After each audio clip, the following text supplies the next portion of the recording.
Brexit trade talks have stalled again today after allegations the EU made ridiculous fishing demand for 10 years of free access to British waters, with negotiations expected to be paused as Boris Johnson's government makes a stock-take on whether a deal can still be reached.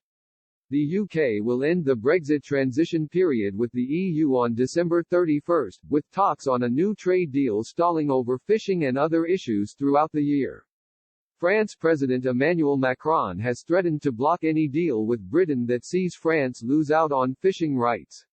Sources from both camps have raised fears the negotiations will end with a no-deal Brexit, as German Chancellor Angela Merkel calls for a compromise between the UK and EU.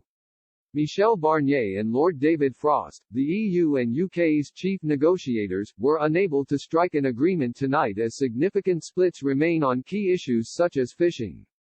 The Daily Telegraph reported Lord Frost told his European counterpart British fishing sovereignty was non-negotiable tonight, despite the pair believing a deal was close on Thursday. Britain had compromised and were set to allow the EU to keep nearly 50% of current fishing quotas from next year, before moving to annually established quotas, per the report.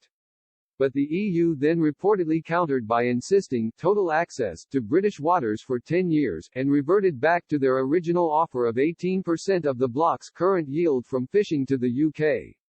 Government sources close to the talks told the Daily Telegraph the EU alleged request was laughable. A senior government source said, "Their new offer was frankly laughable.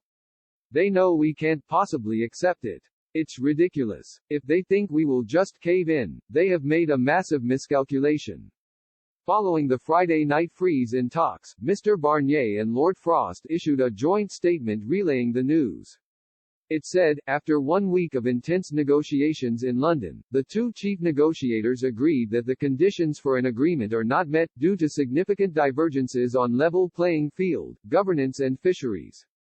On this basis, they agreed to pause the talks in order to brief their principals on the state of play of the negotiations. President von der Leyen and Prime Minister Johnson will discuss the state of play. Mr. Johnson will talk to the European Commission's president on Saturday, with some suggesting the Prime Minister may plead with Mr. Macron to cease destabilizing the talks.